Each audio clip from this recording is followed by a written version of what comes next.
Dr. Marcus Bennett was having a normal Tuesday morning at the Houston Space Research Institute. He sat at his desk, looking at rock samples from the moon under his microscope. The coffee was still warm in his cup, and the lab was quiet except for the soft hum of machines. That peaceful moment ended when someone knocked on his door. "Come in," Marcus called out, not looking up from his work. The door opened slowly. A man walked in, and Marcus could smell something strange right away. It was like dust and metal mixed together. The smell reminded him of old coins left in the sun. "Dr. Bennett?" the stranger asked. His voice was rough, like he had not talked to anyone in a long time. Marcus looked up and almost dropped his coffee cup. The man standing in his doorway looked like he had been through hell. His clothes were old and patched with strange materials. His hair was long and wild with streaks of gray. But what really caught Marcus's attention was the man's skin. It had a red tint to it, like he had been sunburned for years. "Yes, that's me. Can I help you?" Marcus asked. The stranger stepped into the room and closed the door behind him. He carried a heavy military bag that looked like it had seen better days. The bag was covered in dust that was not quite the right color. It was too red to be earth dust. "My name is Jake Morrison. Captain Jake Morrison. I was part of the Mars colonial mission that launched in 2048. Marcus felt his heart skip a beat. Everyone in the space program knew about the Mars colonial mission. It was supposed to be humanity's first permanent settlement on Mars, but something had gone wrong. The mission had lost contact with Earth just 3 months after landing. All 6 crew members were declared dead 2 years later. "That's impossible," Marcus said. "The Mars mission failed 20 years ago. Everyone died." Jake Morrison smiled, but it was not a happy smile. It was the smile of someone who had seen too much. "We did not die, Dr. Bennett. We lived. We survived. And I have proof." Marcus stood up from his chair. This man was either crazy or telling an impossible truth. Either way, Marcus needed to be careful. "Sir, I think you might be confused.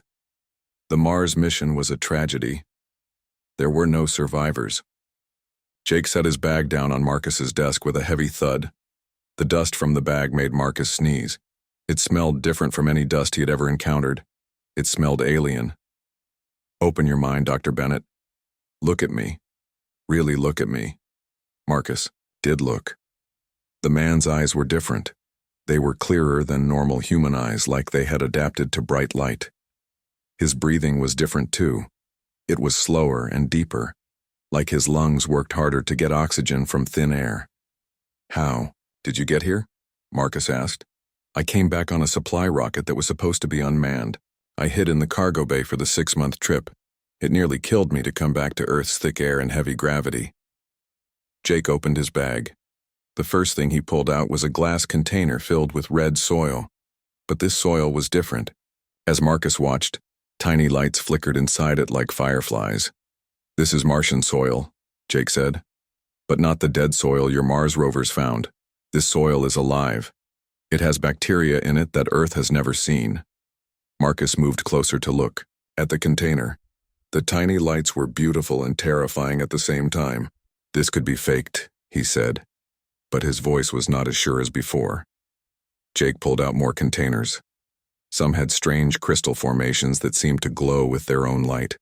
Others had what looked like metal, but it bent and moved like it was alive. "This could all be faked too," Marcus said, but he was starting to believe. Then Jake pulled out a thick folder filled with photographs. He spread them across Marcus's desk. Marcus's mouth fell open. The photographs showed things that should not exist.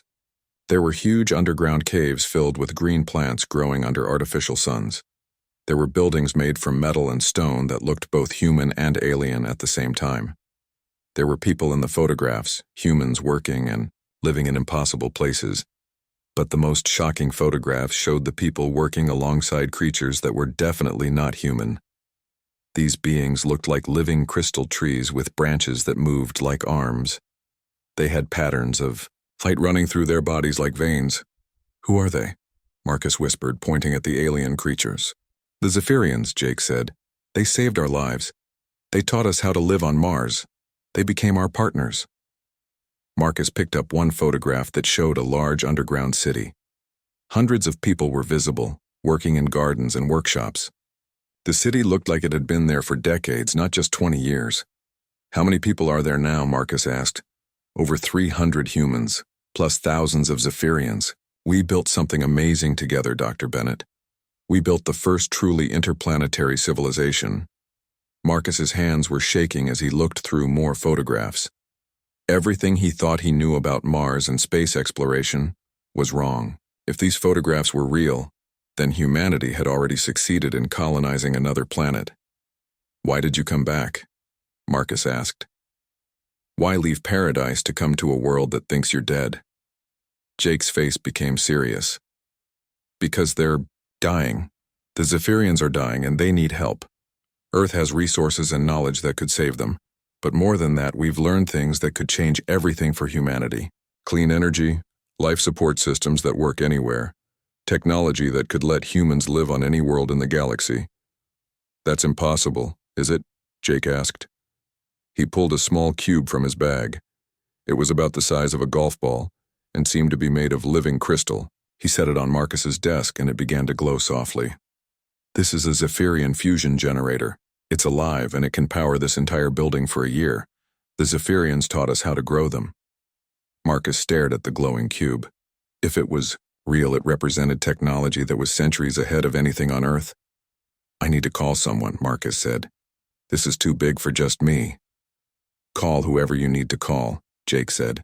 But understand this, Dr. Bennett. I didn't come back to Earth to play games or get attention. I came back because two civilizations are depending on what happens next. The Zephyrians are dying, and the human colony on Mars is struggling to save them. Earth has the resources to help, but only if people believe the truth. Marcus reached for his phone, but his hand stopped halfway. If this is all real, why did no one on Earth know? Why did you lose contact? Jake's expression became sad. Our communication equipment failed in a solar storm 3 months after we landed. We could receive messages from Earth, but we could not send any back. We heard our own funeral announcements. We heard the world mourn for us, and then forget about us. But surely you could have found a way to contact Earth. We tried for years, but then we realized something. We were building something beautiful on Mars, something that Earth's governments might not understand. We were afraid that if Earth knew about the Zephyrians, they would send military forces instead of scientists. We were afraid they would try to take what we had built instead of joining it. Marcus understood. The fear was reasonable.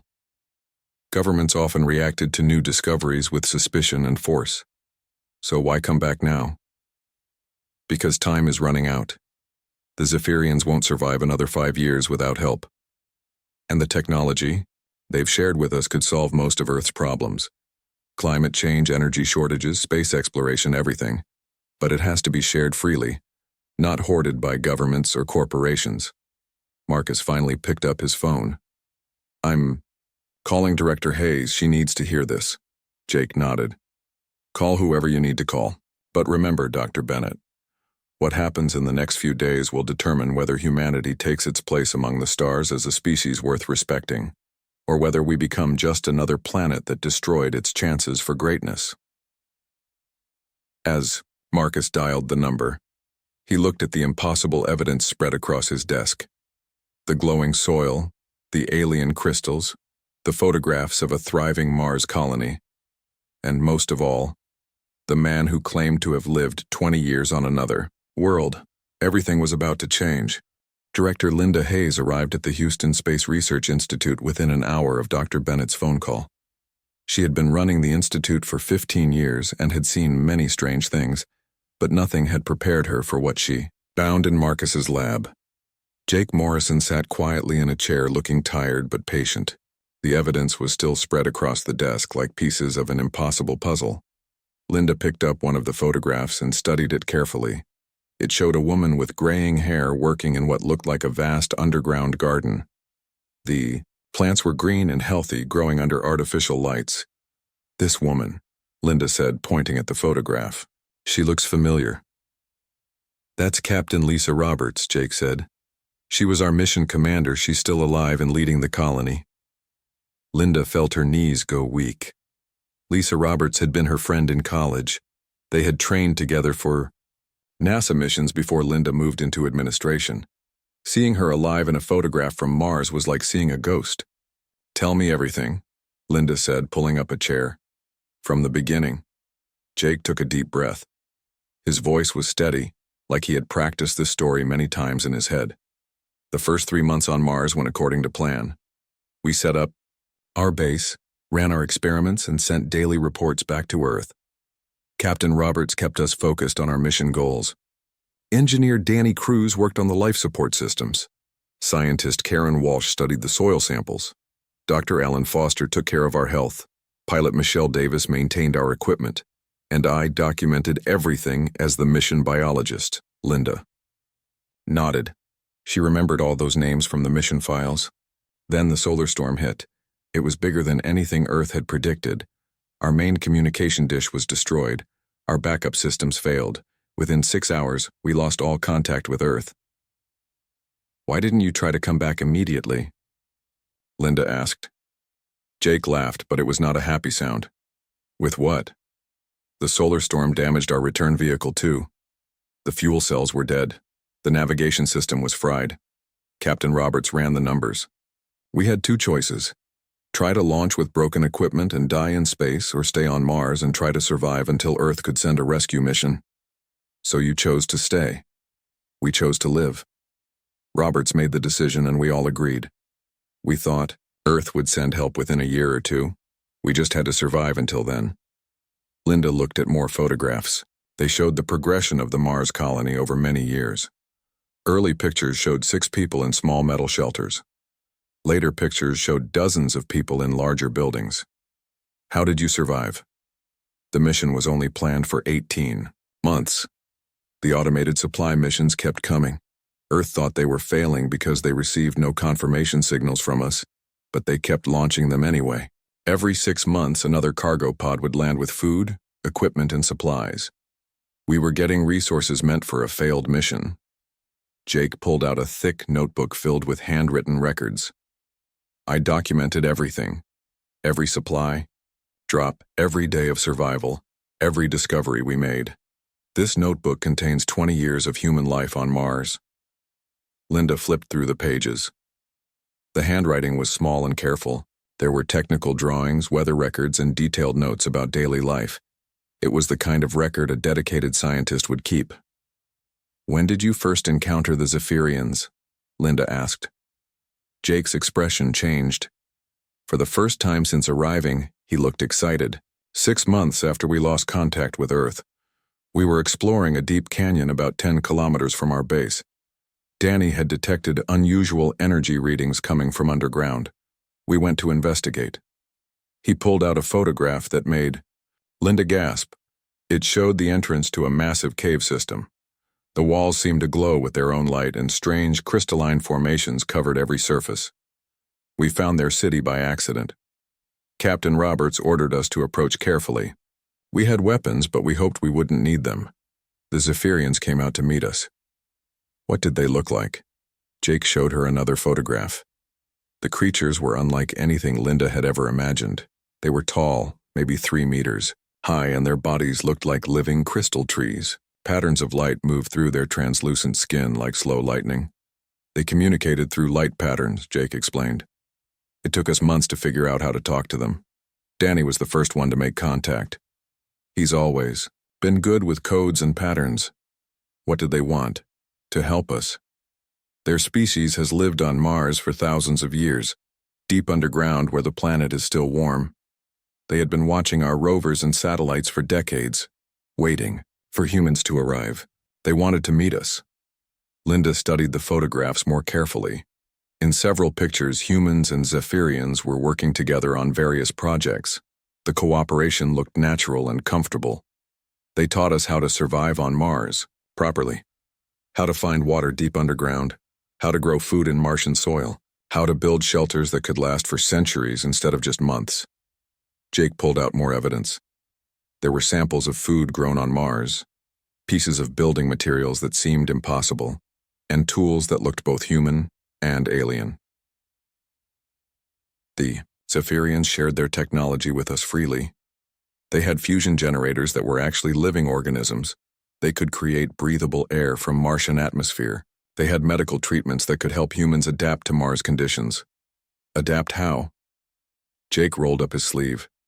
His arm looked normal at first, but Linda could see small patterns under his skin. They looked like tiny circuits made of light. Zephyrian, medical symbiotes. They help my body process oxygen more efficiently and protect me from radiation.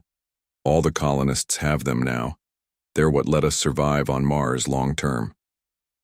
Linda felt overwhelmed. Every piece of evidence Jake showed her challenged everything she thought she knew about space exploration and alien life. How many Zephyrians are there? Thousands.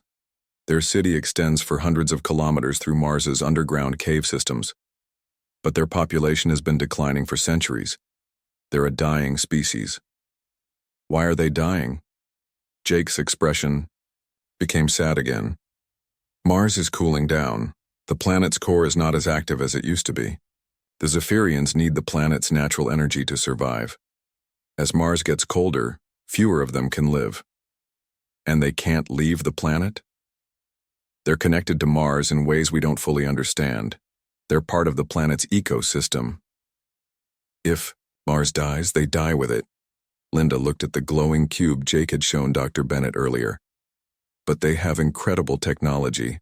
Surely they can find a solution. They've been trying for generations. But their technology is biological, grown rather than built. It takes hundreds of years to develop new solutions. They don't have that much time left. So they asked for your help? They asked for humanity's help. They believed that our two species together might find answers that neither could find alone. Human creativity combined with Zephyrian biotechnology. Linda picked up a photograph showing what looked like a large meeting. Dozens of humans and Zephyrians were gathered in a huge crystalline chamber. This is our joint council, Jake explained. We make decisions together about the colony's future. It's the first truly interspecies government in human history. And it works? Better than most human governments I've seen. The Zephyrians think in long-term cycles. They help us plan for centuries, not just years. We help them adapt to quick changes and solve immediate problems.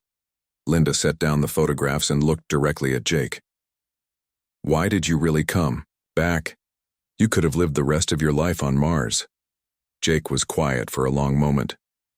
Because Captain Roberts asked me to. The Zephyrians are dying faster than we expected. We've tried everything we can think of with the resources we have, but Earth has scientists, equipment, and knowledge that we don't have access to. If we can combine Earth's resources with Zephyrian technology, we might be able to save them. And if Earth's governments decide they want to take control of Mars, instead of helping, Jake's eyes became hard, then humanity will lose its first alien allies and probably its best chance to become a truly spacefaring civilization. The Zephyrians are offering partnership, not conquest. They want to share their knowledge freely, but trust once broken can never be fully repaired. Linda understood the weight of what Jake was telling her. Humanity's first contact with alien life was not with invaders or competitors, but with a dying species offering friendship and shared survival. What do you need from Earth? She asked. A rescue mission to Mars, scientists who can work with Zephyrian biotechnology, resources to build better life support systems, and most importantly, governments that can think beyond military applications and territorial control.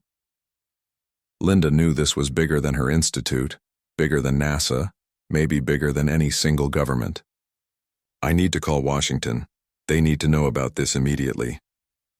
Jake nodded. Call whoever you need to call. But remember, Director Hayes, we don't have much time. Every day we delay is another day closer to the Zephyrians' extinction. And if they die, the knowledge dies with them. As Linda reached for her phone, she realized that the next few phone calls would determine humanity's future among the stars. Dr. Carl Stevens, the head of NASA, arrived at the Houston Space Research Institute the next morning. He brought with him a team of the best scientists and engineers in the country. They set up equipment in the largest conference room and prepared to examine Jake Morrison's impossible claims. Jake sat at the head of a long table, looking calm despite the dozens of experts staring at him. He had placed his evidence carefully around the room. The glowing Martian soil sat under special lights. The alien crystals were arranged on metal tables. The fusion cube hummed quietly in the center of it all. "Gentlemen and ladies," Dr. Stevens said, "we are here to determine if Captain Morrison's claims are real or elaborate fiction. I want every piece of evidence examined thoroughly." Dr. Helen Baker, NASA's top geologist, picked up the container of Martian soil first. She had studied Mars samples from rovers for 20 years. "The mineral composition is consistent with Mars," she said after running several tests. "But these organisms, I've never seen anything like them." The tiny lights in the soil pulsed faster when she shone a bright light on them. They seemed to react to her presence. "They're responding to stimuli," said Dr. Robert Kim, a microbiologist. "These are definitely living organisms, but their cellular structure is unlike anything on Earth. They seem to use silicon as a base instead of carbon." Jake nodded. "The Zephyrians call them soil spirits. They help plants grow in Martian conditions. One handful of this soil can terraform a square meter of dead ground in about 6 months." Dr. Stevens moved to examine the crystal formations. They were beautiful, with complex geometric patterns that seemed to shift when viewed from different angles. "What are these made of?" "Zephyrian biotechnology," Jake said. "They grow these crystals the way we might grow plants. Each one has a specific function. Some store energy, some process information, some clean air and water." Dr. Sarah Lee, a materials scientist, ran scans on one of the smaller crystals. "The atomic structure is stable, but it's arranged in patterns I've never seen. It's like someone redesigned the periodic table from scratch." "Because they did," Jake said.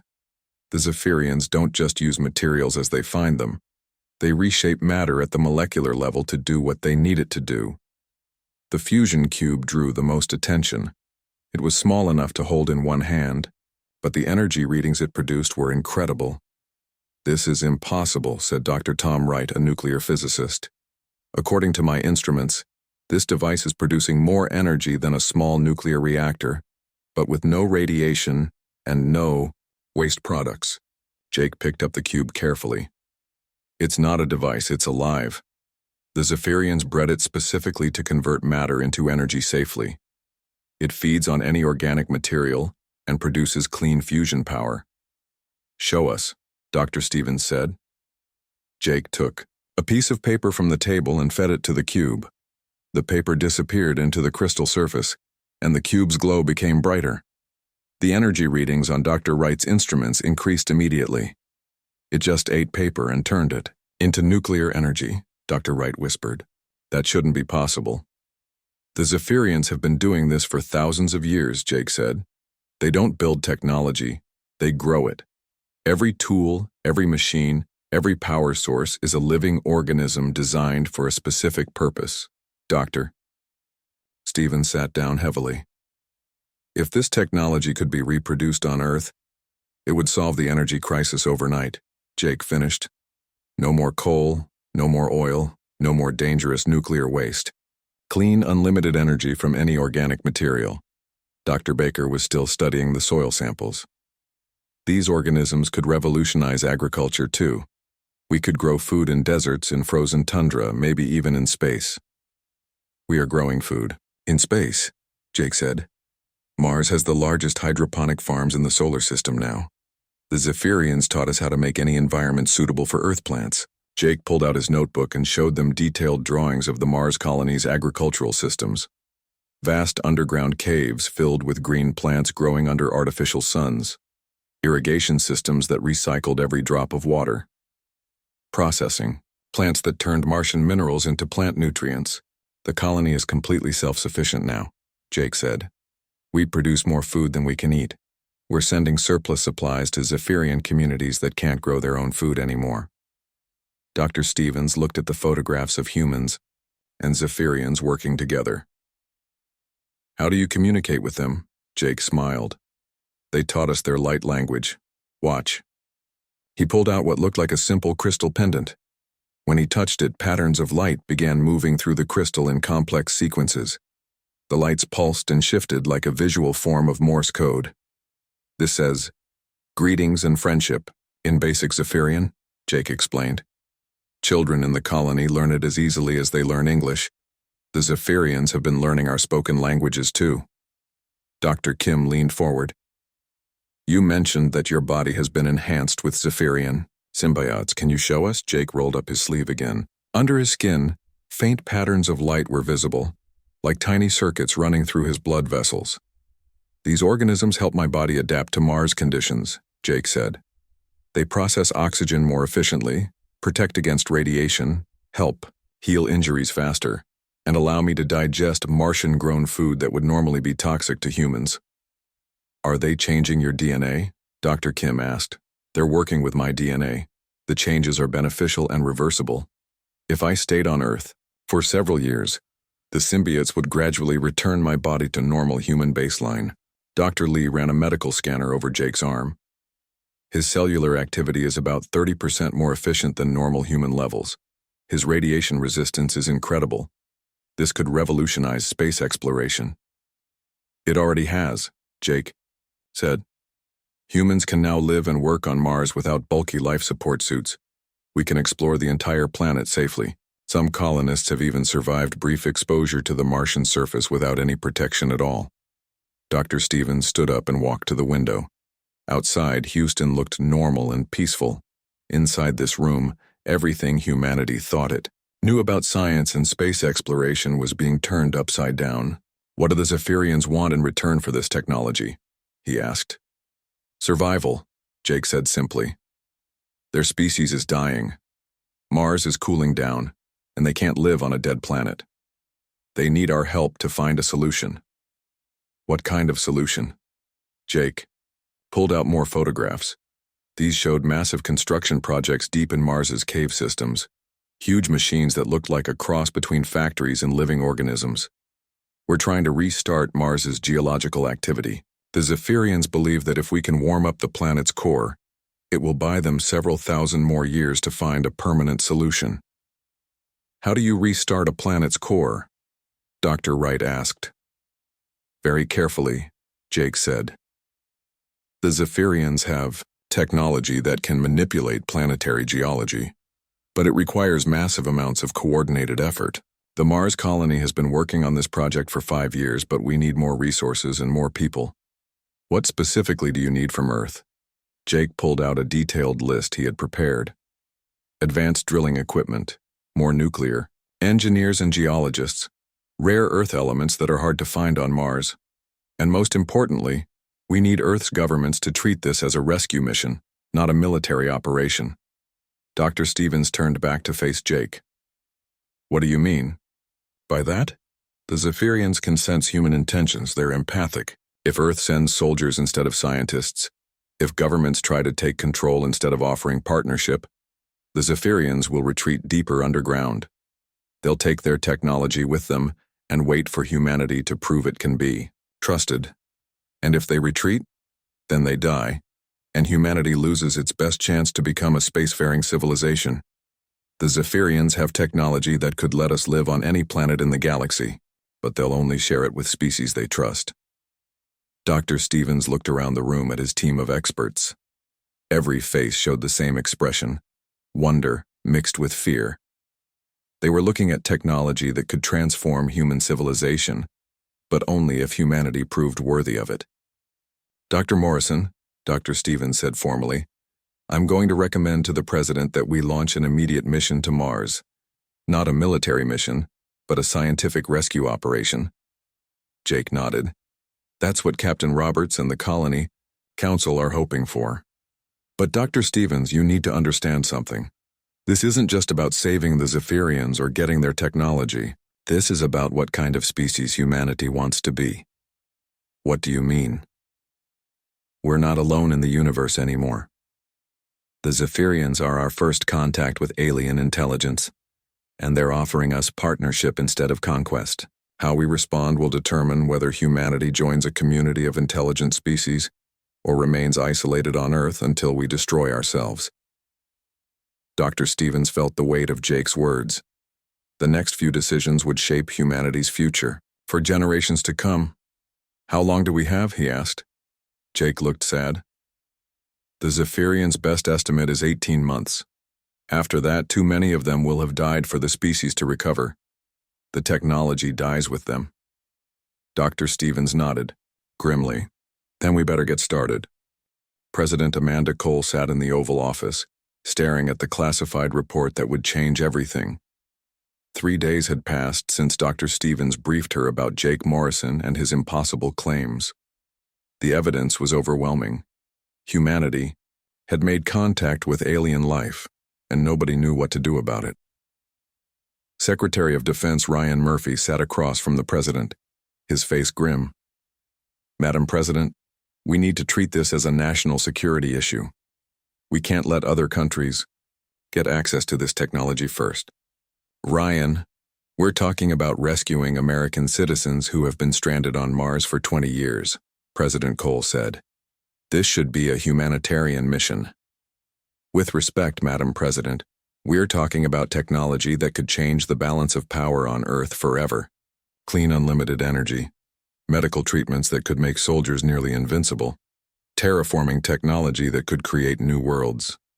We can't approach this like a simple rescue mission. General Patricia Walsh from Space Force leaned forward. I've been reviewing the mission requirements. Getting to Mars takes 6 months each way. We'd need a ship capable of carrying a large crew and enough supplies for a multi-year mission. The technology exists, but it would cost billions. How many people are we talking about rescuing? President Cole asked. According to Morrison, over 300 humans, General Walsh replied, plus thousands of these Zephyrian aliens. The logistics are incredible. President Cole looked out the window at the Rose Garden. 3 days ago, her biggest worry had been the upcoming election. Now she was making decisions that would affect humanity's future among the stars. What does Morrison want from us specifically? Dr. Stevens, who had been invited to the meeting, pulled out Jake's list. Scientific equipment and personnel, geologists, engineers, medical staff, rare earth elements for their planetary engineering project. And he's been very clear that this needs to be a cooperative mission, not a military takeover. Why does he care how we approach it? Secretary Murphy asked. If we're sending help, what difference does it make? Because the aliens can sense human intentions, Dr. Stevens explained. Morrison says they're empathic. If they detect hostile or exploitative motives, they'll withdraw their cooperation. The technology dies with them. General Walsh pulled out her own report. I've been designing mission parameters. We could send a small advance team first. Establish communication with the Mars colony. Assess the situation firsthand. Then send larger ships if needed. Who would lead such a mission? President Cole asked. I recommend Commander Alex Turner. He's our best deep space pilot and has experience with first contact protocols. President Cole had met Commander Turner before. He was competent and professional, but she wondered if he was the right choice for a mission that required diplomacy more than military skill. What about including Morrison in the mission? He knows the situation better than anyone. Dr. Stevens shook his head. Morrison is dying. Earth's atmosphere and gravity are slowly killing him. His body has adapted too completely to Mars conditions. He needs to get back to Mars soon, or the damage will be permanent. How soon? 6 weeks, maybe 2 months at most. President Cole felt the pressure of time weighing on her decision. Every day they delayed was a day closer to losing Jake Morrison's guidance and the Zephyrians' extinction. There's another issue, Secretary Murphy said. Other countries are starting to ask questions. The Chinese space program has detected unusual energy signatures from our Mars observation satellites. The Europeans are asking why we suddenly increased Mars monitoring. We can't keep this secret much longer. What happens when the world finds out? President Cole asked. Panic, probably, Dr. Stevens said.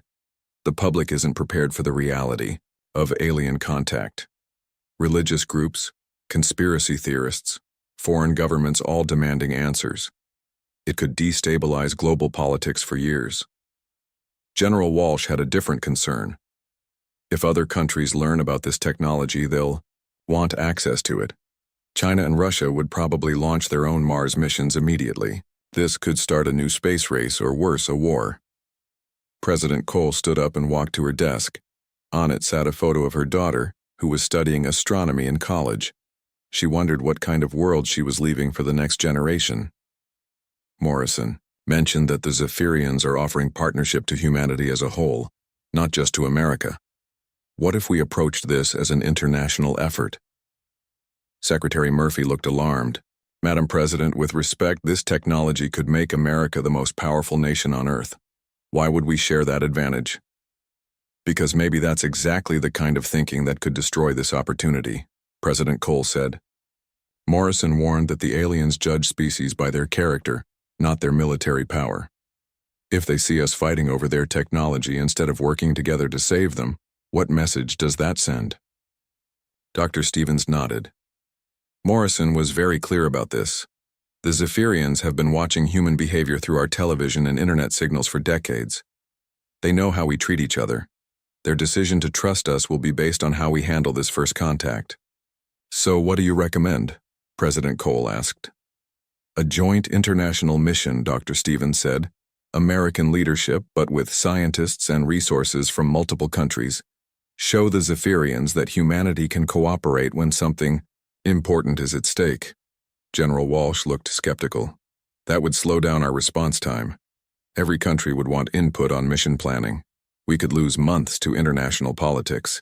And if we go alone and the Zephyrians refuse to cooperate because they see us as conquerors instead of partners, we lose everything, President Cole pointed out. Secretary Murphy tried a different approach. What if we send the rescue mission now, but keep the technology classified until we understand it better? Save the aliens first, worry about sharing later. That's not how trust works, Dr. Stevens said. Morrison has made it clear that the Zephyrians value honesty above everything else. If we make promises we don't intend to keep, they'll know. President Cole returned to her chair. How much time do we have to make this decision? Morrison needs to leave Earth within 6 weeks, Dr. Stevens said. But the Zephyrians have maybe 18 months before their population drops below sustainable levels. If we're going to help them, we need to start now. And if we don't help them, then humanity's first contact with alien intelligence ends, with us watching them die while fighting over their technology, Dr. Stevens said quietly. The room fell silent. Everyone understood the weight of what they were discussing. This wasn't just about American foreign policy or military strategy. This was about defining humanity's place in the universe. President Cole made her decision. I want you to design a joint international mission. Reach out to our allies quietly. Frame it as a rescue operation for stranded astronauts. We'll reveal the full situation once we have international cooperation in place. Secretary Murphy looked unhappy. Madam President, this is a mistake. Other countries will try to steal our advantage. Ryan, there's no advantage to steal if the Zephyrians refuse to share their technology with a species that can't cooperate with itself. Morrison has been very clear about this. General Walsh opened her mission planning folder. I'll need to coordinate with international space agencies, the European Space Agency, Japan's space program, maybe even the Chinese if necessary. Do whatever it takes, President Cole said. But remember, we're not just planning a rescue mission. We're determining whether humanity proves worthy of joining a larger community of intelligent species. Dr. Stevens gathered his papers. I'll contact Morrison and let him know we're moving forward. But Madam President, you should know that he's getting weaker every day. Earth's environment is slowly poisoning him. If we're going to include him in the mission, we need to launch soon. How soon? 4 weeks, maybe 5 at the outside. President Cole felt the pressure building. 4 weeks to organize an international mission to Mars. 4 weeks to save a dying alien species. 4 weeks to prove that humanity deserved its place among the stars. Then we better get started, she said. As the meeting ended, President Cole remained alone in the Oval Office. Through the windows, she could see people going about their normal lives, unaware that everything was about to change. Soon, humanity would learn they were not alone in the universe. How they responded would determine whether that discovery led to a golden age of exploration and cooperation, or to fear, conflict, and the loss of humanity's greatest opportunity. She picked up the red phone and began making the calls that would reshape human civilization forever. The Hermes spacecraft approached Mars after 6 months of travel through the dark emptiness of space. Commander Alex Turner stood on the bridge, watching the red planet grow larger through the viewing windows. Beside him, Jake Morrison looked, weak but determined. The return journey to Mars had been hard on Jake's Earth-damaged body, but he was alive and ready to guide them to the colony. The international crew of the Hermes represented 12 countries working together for the first time in space. Dr. Emma Clark from Britain served as the mission's chief scientist. Engineer Paolo Romano from Italy managed the ship's systems. Dr. Yuki Tanaka from Japan handled medical duties. Commander Turner led the mission, but everyone understood that Jake Morrison was their real guide to this new world. There, Jake said, pointing to a region of deep canyons on Mars's surface. New Terra is about 3 kilometers down in that cave system. Captain Roberts should be waiting for us. Commander Turner activated the communication system. New Terra colony, this is the Earth rescue ship Hermes. Do you copy? Static filled the speakers for several long seconds. Then a woman's voice came through, clear and strong. Hermes, this is Captain Lisa Roberts of New Terra colony. Jake Morrison, you magnificent fool, I told you not to come back to Earth. Jake smiled for the first time in months. Lisa, I brought some friends, and we brought supplies. How many friends? Captain Roberts asked. 47 of Earth's best scientists and engineers, plus enough equipment to restart a planet. There was a pause. Then Captain Roberts's voice came back, filled with emotion. Jake, you beautiful genius, the Zephyrians are going to be so happy to see you. The Hermes landed near the colony's surface entrance. Commander Turner led a small advance team down into the cave system, following Jake's guidance. The journey down was like descending into another world. The caves were filled with soft light that seemed to come from the walls themselves. Strange plants grew along the pathways, creating breathable air as they walked. The Zephyrians prepared this route for us, Jake explained. They've been working for weeks to make the path safe for a large group. When they reached the main colony area, Commander Turner stopped walking and stared in amazement. New Terra was beyond anything he had imagined. Massive underground chambers stretched as far as he could see. Hundreds of people moved through gardens and workshops, all of them looking healthy and purposeful. But most incredible of all were the Zephyrians working alongside the humans. The alien beings were even more beautiful in person than in Jake's photographs. They moved like living crystal trees, their bodies glowing with soft patterns of light. When they communicated with each other, waves of color flowed through their translucent skin like visible music. Captain Lisa Roberts approached them.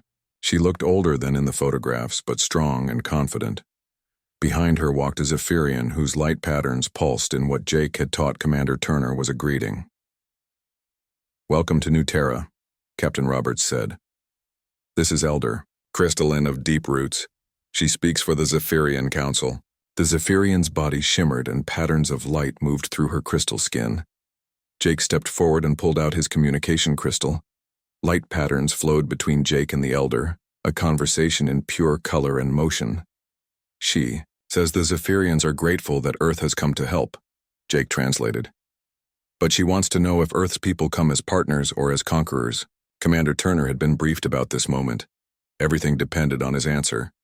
Tell her we come as partners. Earth offers friendship and cooperation to save the Zephyrian people. Jake translated, and the Elder's light patterns became brighter and more complex. Other Zephyrians gathered around them, their bodies glowing with what seemed like excitement. She says the Zephyrian Council will share all their knowledge with Earth if humans prove they can be trusted. But trust must be earned through actions, not words. Over the following days, the Earth team toured New Terra and learned about the crisis facing the Zephyrians. The planet's core was cooling faster than anyone had expected. Entire Zephyrian communities had already died as their energy sources failed. The remaining population had maybe 12 months before they reached the point of no return. Dr. Emma Clark worked with colony scientists to understand the planetary engineering project. They were trying to use Zephyrian biotechnology to restart Mars's geological activity. But the project required resources and expertise that the colony didn't have. We need to place fusion generators at specific points throughout Mars's core structure, explained Danny Cruz, the mission's original engineer who had become New Terra's technical leader. The Zephyrians can grow the biological components, but we need Earth's drilling technology and nuclear expertise to place them correctly. Commander Turner coordinated with Earth through quantum communications. President Cole had kept her promise about international cooperation. Within weeks, ships from 6 different countries were launching toward Mars carrying the equipment and personnel needed for the planetary engineering project. But not everyone on Earth was happy about the cooperation. General Walsh contacted Commander Turner privately with new orders. Turner, Washington wants you to secure samples of Zephyrian technology before the other countries arrive. We need to maintain our strategic advantage. Commander Turner looked at the message and felt sick. He had spent weeks working with the Zephyrians and colonists. He had seen how trust worked in New Terra. The idea of betraying that trust felt like betraying everything humanity could become. Sir, he replied, the Zephyrians can sense deception. If we try to steal their technology, we'll lose everything. That's an order, Commander. Commander Turner made the hardest decision of his military career. He deleted the message and pretended he had never received it. The international ships arrived over the following months. Prussian engineers brought advanced drilling equipment. Chinese scientists contributed quantum computing systems. European teams provided manufacturing capabilities. Japanese specialists handled precision robotics. Each country contributed their best technology and people to the project. Working together, humans and Zephyrians began the massive task of restarting Mars's planetary core. They drilled deep shafts into the planet's crust and placed biological fusion generators at precise locations. The Zephyrians guided the placement using their deep connection to Mars's geological systems. Jake Morrison served as the chief coordinator between humans and Zephyrians. His health improved dramatically as soon as he returned to Mars, and the Zephyrian symbiotes in his body began repairing the damage from his time on Earth. This is how it should be, Jake told Commander Turner as they watched human and Zephyrian teams working together in the deep caverns. Different species, different abilities, all working toward the same goal. The moment of truth came 8 months after the Hermes first arrived at Mars.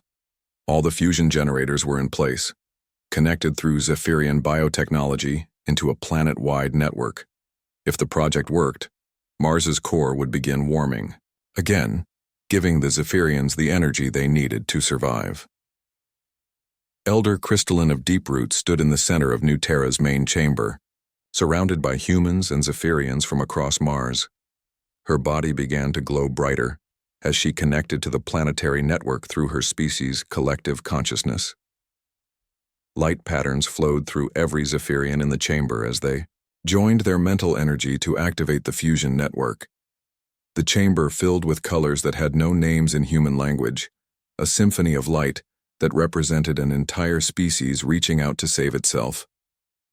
Deep beneath Mars's surface, the fusion generators came to life. Warmth began spreading through the planet's core for the first time in centuries. Seismic monitors showed increasing geological activity as Mars's heart began beating again. The Zephyrians' light patterns exploded into celebrations of joy and relief. Their species would survive. Their knowledge would live on. And humanity had proven itself worthy of partnership among the stars. Captain Roberts called a general assembly in New Terra's largest chamber. Thousands of humans and Zephyrians gathered to hear her announcement. Today marks the beginning of a new age, she said. Not just for Mars, but for both our species. The Zephyrians have agreed to share their biotechnology freely with Earth. In return, humanity has committed to helping them spread their civilization to other worlds. Elder Crystalline of Deeproot stepped forward, her body glowing with patterns that Jake translated for the assembly. She says that humanity has passed the test. Earth's people chose cooperation over conquest, partnership over exploitation. The Zephyrians now consider humans to be their younger siblings in the community of intelligent species. Commander Turner felt tears in his eyes as he realized what this meant. Humanity was no longer alone in the universe.